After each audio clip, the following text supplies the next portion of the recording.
this is going to be a really hard video for me to make, because as always, I was too lazy to write an actual script, which means I'm going to have to ad-lib all of this. But I'm already recording, so I'm going to give it my best shot. Welcome, everybody. If you clicked on this video, I assume you are here to learn all about what you can do with the new custom enchantment system that Minecraft added in version 1.21. This will actually be the second episode of my custom enchantment series. Now, in the first one, all we covered was just the absolute basics of how to add a new enchantment to the game. So if you've already seen that episode, or if you already know how to do that, then keep watching because this video is for you. So without further ado, let's jump into it. I believe this is where we left off. We had just made this very simple enchantment, and I showed you guys how to test it, how to add it to the enchanting table, how to make it a curse, and stuff like that. So from here, the next logical step is to actually make this enchantment do something. Because if you remember, it still just kind of acts as a dummy piece of data on your item. And here is how we change that. I'm going to add one final field, and that is effects. Now, effects is an object, and each field that I'm going to put inside this object is going to be what's called an effect component. Now, there are a whole bunch of different effect components you can add, and a really easy one to test with is Minecraft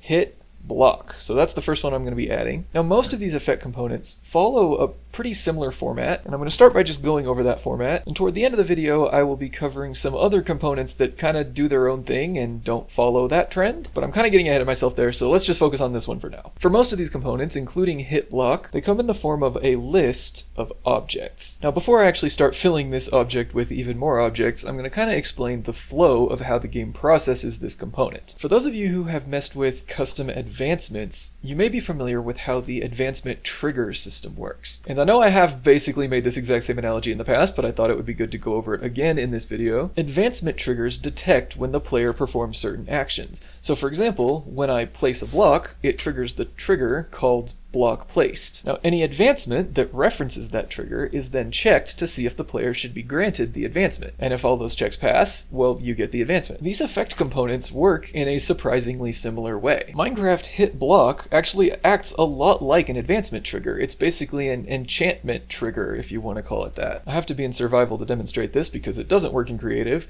but effectively what hit block does is it detects whenever I left click on a block, as in like I punch it. Now, an important thing to note is that this does not actually trigger once I break the block. It only triggers on the initial left click, so like when I first punch it. Now, when the game detects that I have punched a block, it checks through every slot in my inventory to see if there is an appropriately enchanted item that can respond to that action. In this case, it would have to be an item in my main hand that has this enchantment on it, and if that is the case when I punch a block, then everything that's inside this hit block list actually gets triggered. Which might have been a little bit confusing, so I'm actually going to finish out this component and then show you exactly how it works. Now, for each of these objects inside the hit block list, they all have to have an effect and optionally a requirements field. Now, the effect can be any number of actions the game can perform, and I will get to those in just a second. Requirements is just a predicate. So if you've ever made a predicate before, you literally just put a predicate right there. And for the case of this example, I am going to make this predicate a simple test for whether or not the entity is sneaking. So now that I've added this predicate, well, this particular object inside the hit block list will only get triggered if I happen to be sneaking when it gets triggered. And one thing to note about this requirements field, much to my dismay when I first discovered this, is that you actually cannot reference a data pack predicate right here. You have to define the predicate from the ground up completely in lines. Why Mojang was this cruel, I have no clue, but get ready to make some potentially really ugly enchantment files because you can't condense your predicates down by referencing them. But other than the reference condition, any other condition is valid here. You can just make any predicate you want. And also, unlike advancements, I can't make this a list like this. So if I want to check multiple predicates, I'd actually have to make this an all of predicate, but just making it a list like that doesn't work. Okay, so finally I can move on to what the effect actually does. So if the trigger happens, you're enchanted in the right slot, and the predicate passes, the effect will be called. And you can put a whole bunch of different actions here, like I said. The one I'm actually going to put in here is by far the best one in my opinion, and that's type Minecraft run function, which lets you point to any other function in your data pack and just run it right there. And I've gone ahead and defined a function that we can run, and this one's really simple and it just provides some useful information. A lot of you might have questions about where and by whom this function is actually being run. So these two commands actually do a great job of showing you that. So the first one just gives an action bar saying who ran the function. and the second one plays a flame particle at the function's location, so you can actually see the origin of where this function was being run from as well. And it's called tutorial enchantment function, so I'll just go ahead and put that in as the function right here. There we go. And okay, that looks like a complete effect. Now, if I wanted, I could actually add another object to this list right here. What that would do, I mean, I just have to define an effect and then a requirement again if I wanted to. And then whenever hit block gets triggered by this enchantment, it'll run these in order. So first, it'll check if it should run this function and then run it. And second, it'll, run whatever effect this is with whatever requirements I put in there. And you can do that as many times as you want, which is really cool. But I'm just gonna leave it like this for now. So it'll just run that function only if I'm sneaking. And now, again, because I made edits to my enchantment files, I'm going to have to restart the server. So I'll be right back. Oh, there's the train. Good time to restart, I guess.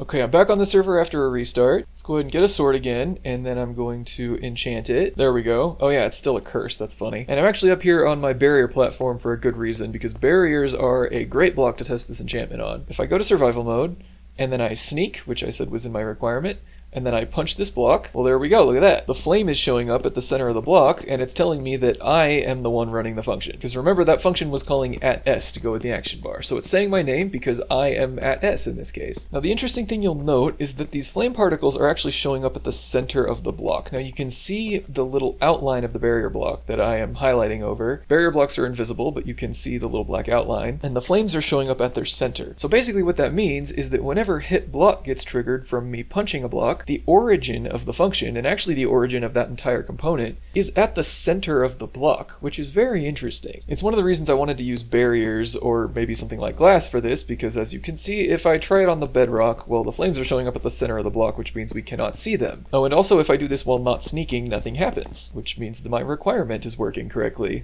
That's good. So yeah, I guess that's really it. That's the basics of how enchantment effect components work. So the next step from here is to actually go over every single one of those components and every single one of those effects, because hit block and run function are by no means the only ones in existence. Hit block is what is known as an entity effect component, which means that running a function is an option whenever you trigger it, but by far the most numerous component type is the value effect component, which basically takes any value of something that happens in the game and lets you edit that value in some way. They don't necessarily let you do things like run functions, but they can let you edit the values of events, which is pretty cool. I'm going to change this to damage, which is a value effect, and I will show you exactly what that can do. I'll leave on the requirement of me sneaking, because, why not? And here, I can't specify run function, because damage is a value. Damage is something I can edit the value of. This component is effectively triggered whenever I make an attack, but the only thing that this trigger allows me to do is edit the raw amount of damage, and nothing else. So I'll show you how we can do that. So I can either take this damage and set it to a new value, add a value, multiply it by a factor, remove binomial, which apparently tries a bunch of times to remove some damage with this chance of succeeding every time, and finally I can run multiple of those effects at once, with each of these objects being another one of these effects. And finally, if any of these effects is specifying some sort of value,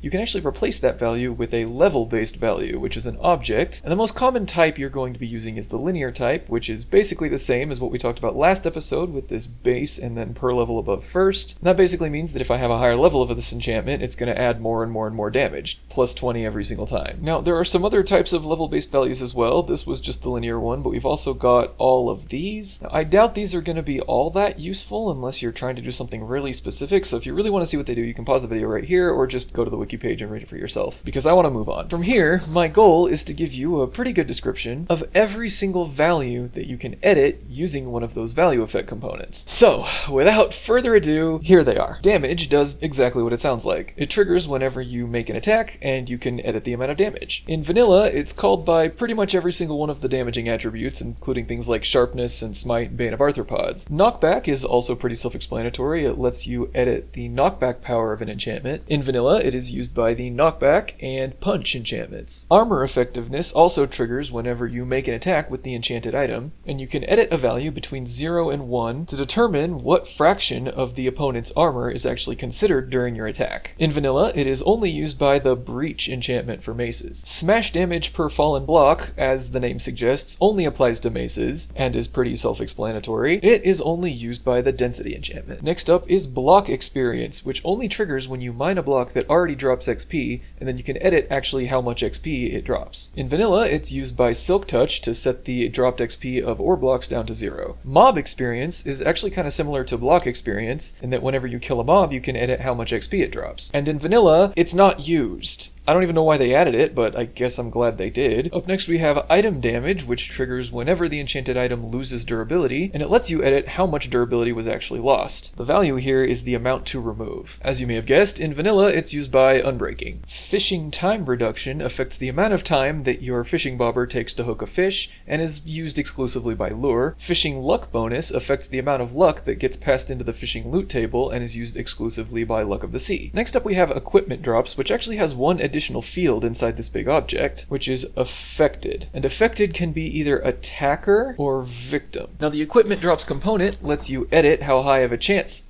a piece of equipment has from being dropped when a mob is killed. If affected is victim, this applies only to the actual piece of equipment that has this enchantment on it, and if affected is attacker, then that chance from 0 to 1 is checked for every single piece of armor or equipment on the mob that was killed, and it does so when the weapon that was used to kill that mob has this enchantment. Now in this mode, it is used by looting to increase the chance of the mob dropping equipment, and in victim mode, again, it's never used. I don't know why they added it, but cool, why not? Just more stuff for us to use, I guess. Crossbow charge time lets you edit how much time it takes to charge up a crossbow, as the name suggests, and in vanilla it is exclusively used by quick charge. Next up is damage protection, which adds a sort of element of protection to any sort of type of damage. Usually the type of damage is checked down here in the requirements. Now this enchantment is used by basically all of the protection enchantments: protection, fire protection, blast protection, etc. Next up we've got all of the bow and crossbow components, starting with ammo use, which lets you edit how many items are consumed from the player's inventory whenever you fire a projectile. In vanilla, it's only used by infinity, which makes sense. Next up, we got projectile piercing, which allows you to edit how many mobs the arrow can pierce through, and is used only by the piercing enchantment. Projectile count, which lets you edit how many arrows or whatever are actually fired when you shoot your projectile, and as you may have guessed, it's only used by multi-shot. And finally, we've got projectile spread, which allows you to edit the angle at which the non-primary arrows are spread out from the center of your crosshair. Now projectile spread is interesting because, like I said, it only affects the non-primary arrows. Now the only way for there to be non-primary arrows is if you have set the projectile count up to higher than 1. So projectile spread only works if used in conjunction with projectile count at the same time. And as you may have guessed, it is also only used by multi-shot. And finally, there are actually 3 value components that introduce brand new behavior to the item if their value is set to anything higher than 0. First we've got repair with XP, which basically adds the functionality of the mending enchantment. The value you're editing is how many points of durability are restored every time you pick up 1 point of XP. And the new key behavior is that if this value is anything higher than 0, that XP will not be added to your XP bar. It'll only be added to your XP bar if repair with XP is not changed. The next one is Trident Return Acceleration, which is just loyalty, and if it's anything above 1, then you get the loyalty effect. And then finally, Trident Spin Attack Strength. This one is literally just Riptide, and if the value is anything above 0, then you get the Riptide effect. Okay, and that is every single value effect component. And like I said, any one of these value effect components can be modified using this add, multiply, set, remove binomial, whatever you want. So there's a lot of cool customizable things you can do here. But really, that's all I want to say about value effect components. They're that simple. There's nothing else you can do with them, which is why I want to move on to the next much more exciting one, which is entity effect components. We've already seen one of these, and that is hit block, but what I've gone ahead and done is actually added a new enchantment for each of these entity effect components, and there's really not that many of them, to show you how they trigger, and when you're running the effect,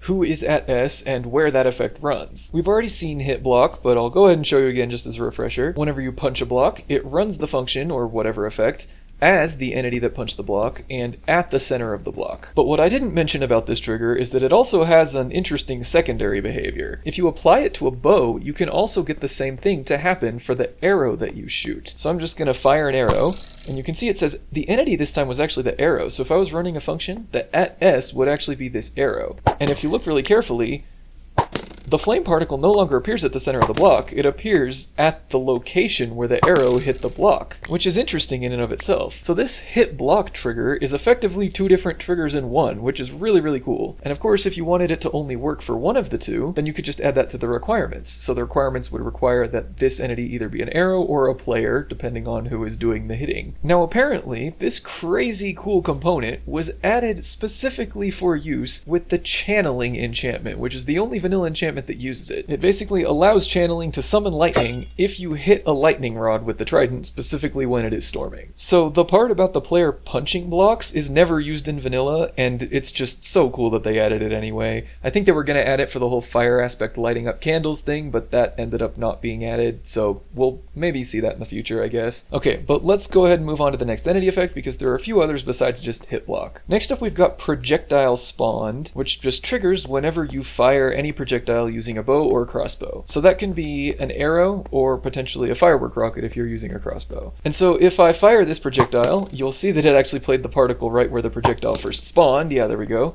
And you can see that the entity was the arrow, right? So at S in that case actually is the projectile that you spawned, which is pretty cool. That means you don't have to run commands to search for the projectile that you just fired. You can just reference it using at S. Now I will warn you that this particular component is actually pretty severely bugged. Whenever you fire a projectile, that projectile comes with some data, such as its motion, its owner, and whether or not it's a crit arrow. But the problem is, all of that data actually gets assigned too late. And in particular, the projectile spawned enchantment triggers before any of that data has even been given to the arrow. So when you first fire the arrow and you're running checks on it using that command, the command will find that the arrow has 0 motion, it is never a crit, even if you did pull it all the way back, and it has no owner. You can test for that stuff literally one tick later. Now this is a bug that I actually reported myself on the bug tracking website. I'll leave a link to it down below if you want to look at the full description, but fortunately it has been accepted by Mojang, so hopefully in the next update it will be fixed. But for now, you just kind of got to deal with the fact that a lot of that arrow's data is missing when you're running that function on it. Okay, and that's really it for projectile spawn, so let's just move on to the next one, which is post attack. And I'm going to start with this one that I've called AA for attacker.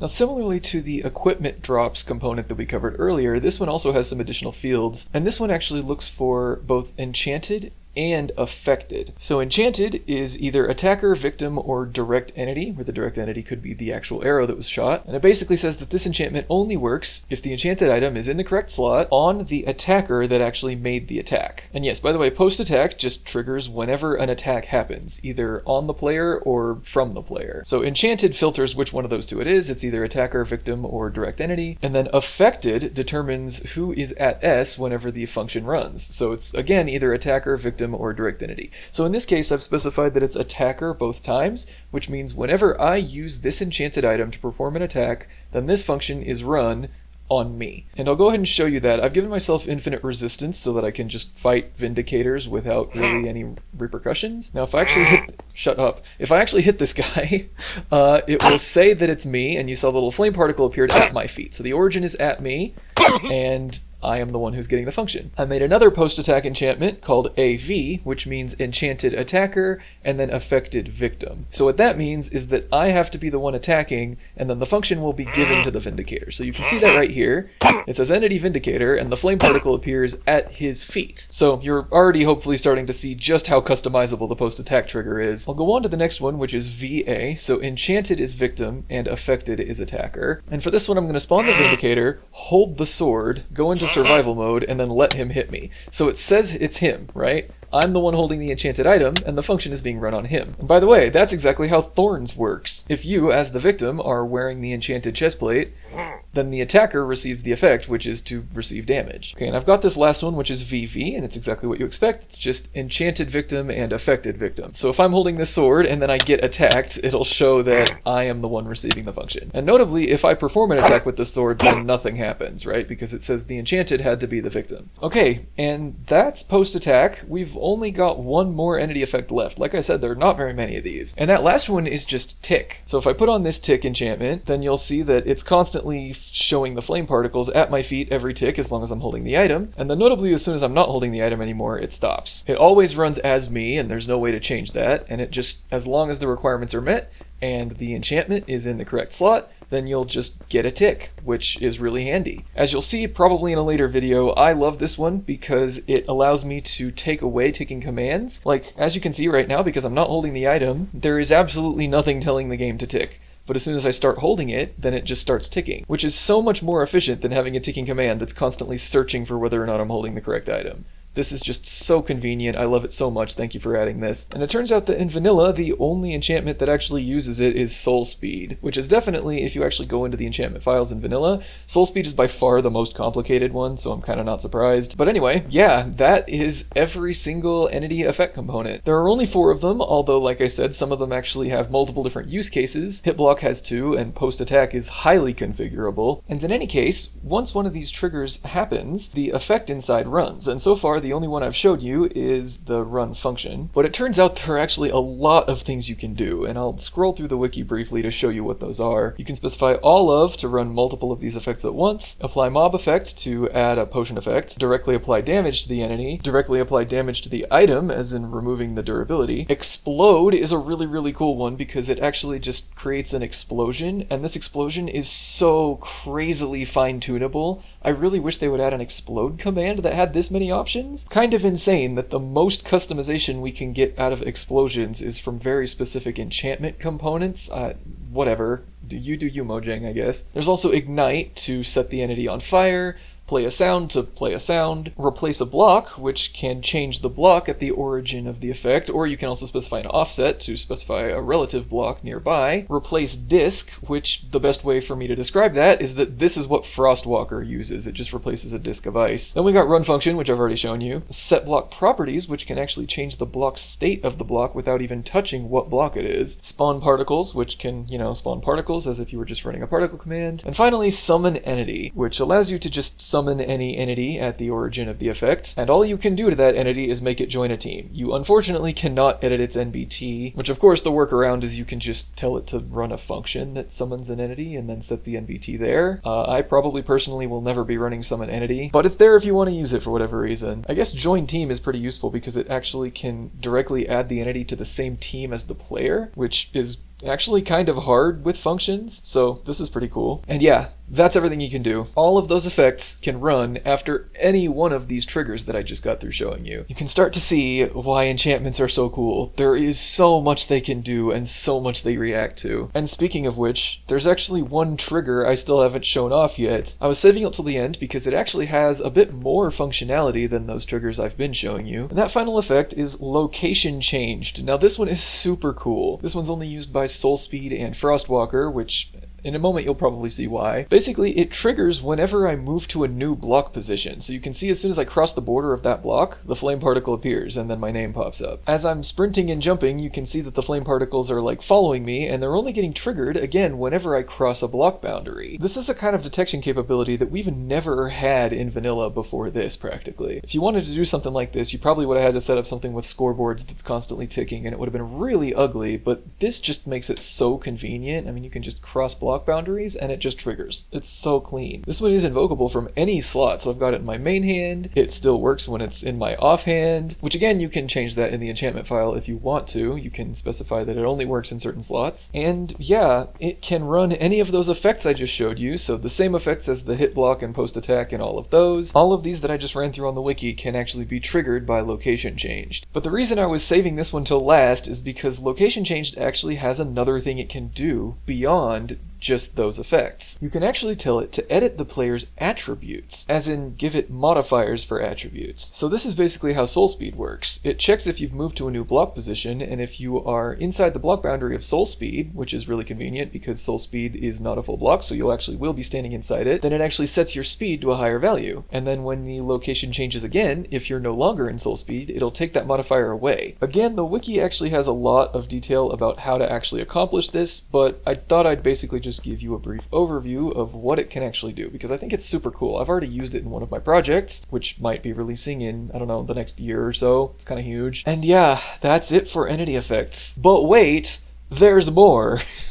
I mentioned toward the start of the video that there are actually some enchantment components that kind of do their own thing. They don't really conform to the same effect format as all of the other ones I've shown off so far do. So those are what I'll be showing you next. I'm going to go back to the basic enchantment. Oh, and I forgot to zoom in last time. That might be helpful. We're going to start with the really simple ones. There's two that only have an empty object and absolutely nothing inside them. The first one is Prevent Armor Change. This one is just Curse of Binding. That's it. If you have this on your enchantment, then your enchantment acts like Curse of Binding. The other one that only has an empty object is Prevent Equipment Drop. And as you guessed, this one is just Curse of Vanishing. Next up we've got Trident Sound, which is just a list of namespaced IDs of sound events. Now how this works is that whatever sound you want to play at level 1 goes right here, whatever sound you want to play at level 2 goes right here, and so on and so forth, up to however many levels you want. In vanilla, this one's only used by Riptide, for obvious reasons. Next up we've got Crossbow Charge Sounds, which is almost exactly the same thing. It's again a list, but instead of one sound ID in each element of the list,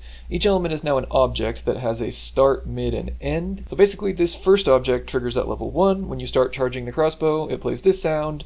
During, it plays this sound, and at the end, it plays this sound. And then the next object does exactly the same thing, but at level 2, so on and so forth. It's just the Trident Sound one all over again, but a little bit more complicated. Next up, we've got Damage Immunity, which actually does kind of follow the similar format from earlier with the effect and the requirements. But for this one, the effect always has to be an empty object. You can't actually put anything in there. How this one works is that it triggers whenever you take damage, and then it checks the predicate, and if the predicate passes, that damage gets canceled. You're basically immune to that damage. In vanilla, this one is only used by Frostwalker to make you immune to any sort of damage involving stepping on fire. So it triggers when you take damage, and then the predicate checks if that damage was stepping fire damage, and if it was, you become immune to that damage. Simple as that. And finally, we are on to the very last one. The final component is Attributes, and it is exactly what it sounds like. Basically all it says is that if this enchantment is on an item that is equipped in the correct slot, then you get this attribute, or however many attributes you want. It's defined just like any attribute modifier that you might put in like a loot table or something, and the amount can actually be a level-based value like this, so with the base and the per level above first, or you can just put a number there if you want. That also works too. And that's it. If you have an item that is equipped in the correct slot, and it has this enchantment, then you'll get this attribute modifier. Okay, and that's everything. That's everything custom enchantments can do. Oh my god, I'm done. During the process of making this video, I actually created this gigantic image, which is a guide to custom enchantments and what they can do. So basically over here, there's a list of things that can happen in the game. Those contain links to which enchantment component they trigger, and then those components contain links to what you can do as a result. This took a ton of work, and I've actually been referencing it off and on throughout the course of recording this video. It's been very helpful to me. If you want to just pause the video here and look at it, you're welcome to, but there's also a full-res version available for download if you join my Discord server, which is down in the description. And that is everything. I hope you all have enjoyed. I hope you've all found this helpful. This tutorial example data pack that I've been working out of is available for download down in the description, just like the last one was. Let me know if you have any questions, or join the Discord server if you have any questions. I will see you all later. I'm gonna go sleep now. Goodbye.